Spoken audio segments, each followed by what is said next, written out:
করে 18 এপ্রিল উনি আমাকে থ্রেট দিয়েছেন, ইনডাইরেক্টলি টাকা চেয়েছেন। এই যে দেখেন লেখা আছে ওমর সানি, আমি ইচ্ছা করলে হুমকি এবং হত্যার মামলা করতে পারতাম। উচিত না, পাগলামি সব জায়গায় করাও ঠিক না। Born of Dhaka, not village. I will talk to you.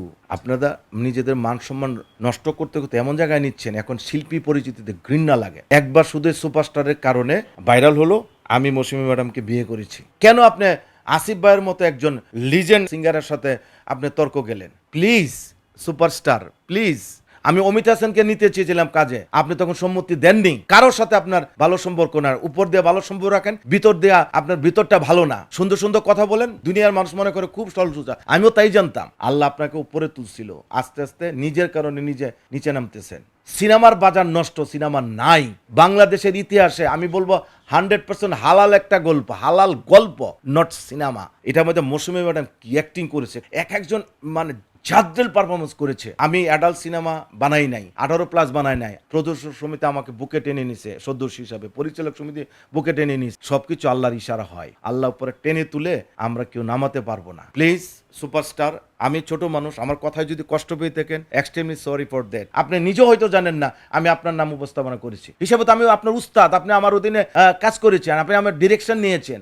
আমি বলবো এইটা কাদা চোরাচুরি এতদিন বাইরে ছিল, এই প্রথম ঘরে ঢুকলো, আর সেইটা ঢুকালো আমাদের সুপারস্টার, এবং সাথে মৌসুমী ম্যাডামের মতো একজন নামি দামি সুনাম, এত সুনাম অর্জন করা একজন অভিনেত্রী প্রিয়দর্শিনীকে ছোট করে মাটিতে ধূলিসাৎ করে দিল। এইটা সুপারস্টার উচিত হয় নাই। কেন উচিত হয় নাই?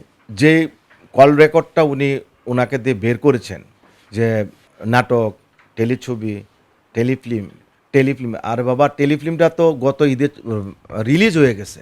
হ্যালো দর্শক যারা আপনারা শুনছেন, আবারও শুনেন, ওনাকে যেটা বলা হয়েছিল নাটক বড় হয়েছে, টেলিফিল্ম, এটা তো এটিভি ইউএসএ চলে গেছে, এবং এটিভি ইউএসএর আকাশমন অভিনয় করেছে, না আমি করেছি, এ করেছে, ও করেছে, অনেক করেছে, এবং বাংলাদেশে গাজী টিভিতে অনেক গেছে, এবং 11 লক্ষ লোক ইউটিউবে দেখেছে।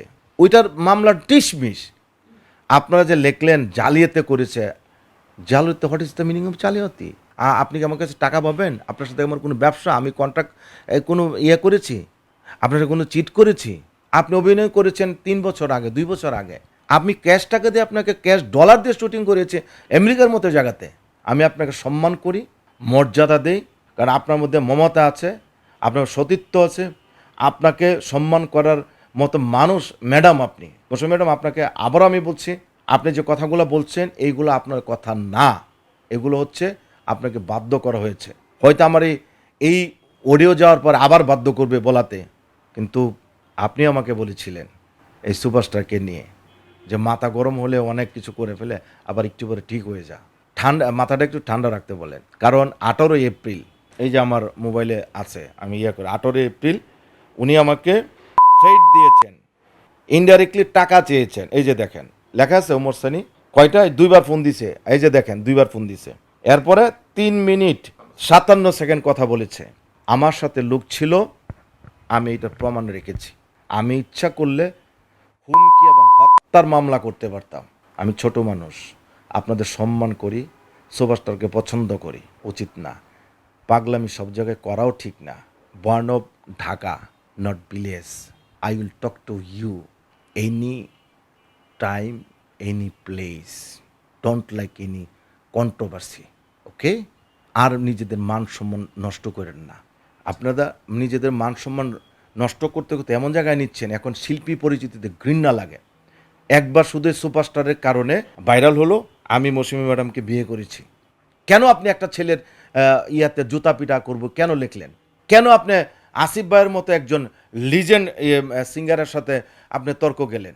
কেন আপনি প্রডিউসার ইকবাল ভাইয়ের সাথে একবার ইয়াতে কিছুদিন পর সাথে আপনার হচ্ছে, আমরা দেখে অভ্যস্ত।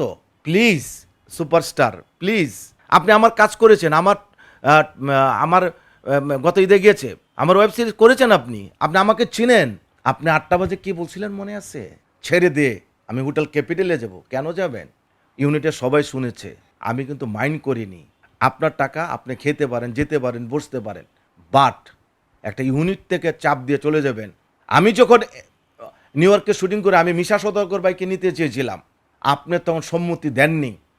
আমি অমিত হাসানকে নিতে চেয়েছিলাম কাজে, আপনি তখন সম্মতি দেননি। এইটার কাজ আমেরিকাতে শেষ হতো। কারোর সাথে আপনার ভালো সম্পর্ক না, উপর দিয়ে ভালো সম্পর্ক রাখেন, ভিতর দেয়া আপনার ভিতরটা ভালো না, সুন্দর সুন্দর কথা বলেন, দুনিয়ার মানুষ মনে করে খুব সরল সোজা। আমিও তাই জানতাম। আজকে বললাম আমি, অমিত হাসান ভাই যদি শুনে থাকে আমি প্রকাশ্যে বলবো, এবং আমি এটা বলেছিলাম যে ম্যাডাম উনাকে নেই, তো বলছে যে না বাদ দাও। আমি কেন, যাই হোক, সেই নিষেধটা কে করছিল?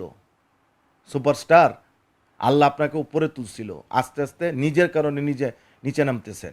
আপনাকে সম্মান করি, মর্যাদা দিই, মর্যাদাটা রাখেন। সিনেমার বাজার নষ্ট, সিনেমা নাই। দেশ বিদেশ মিলে একটা সিনেমা করা হয়েছে, 2টা ফাইট, 2টা গান, অ্যাকশন, তারপরে সংলাপ, কি আমি বলবো, যারা দেখেছে বললো যে ভাই এইটা নিয়ে আপনি নির্দ্বিধা হলে যান। বাংলার 68,000 গ্রাম বাংলার মানুষকে বলি, আপনারা অনেক সিনেমা দেখেছেন, আপনার ছেলে মেয়েকে নিয়ে এই সিনেমাটি দেখবেন।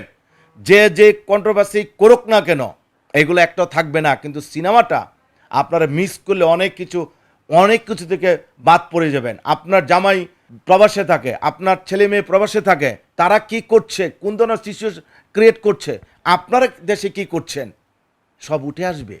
বাংলাদেশের ইতিহাসে আমি বলবো 100% হালাল একটা গল্প, হালাল গল্প, নট সিনেমা। এই সিনেমাটি কষ্ট হলেও দেখবেন। বাংলাদেশের এখনকার পরিস্থিতিতে এত টাকা না টিকেটের দাম, আপনারা দেখবেন। এটার মধ্যে মৌসুমী ম্যাডাম কি অ্যাক্টিং করেছে, কাজী হায়াত কি অ্যাক্টিং, ডন কি করেছে, সোহাগ কি অ্যাক্টিং করেছে, জাবা জান্নাত কি করেছে, একজন মানে জাদ্রেল পারফরমেন্স করেছে।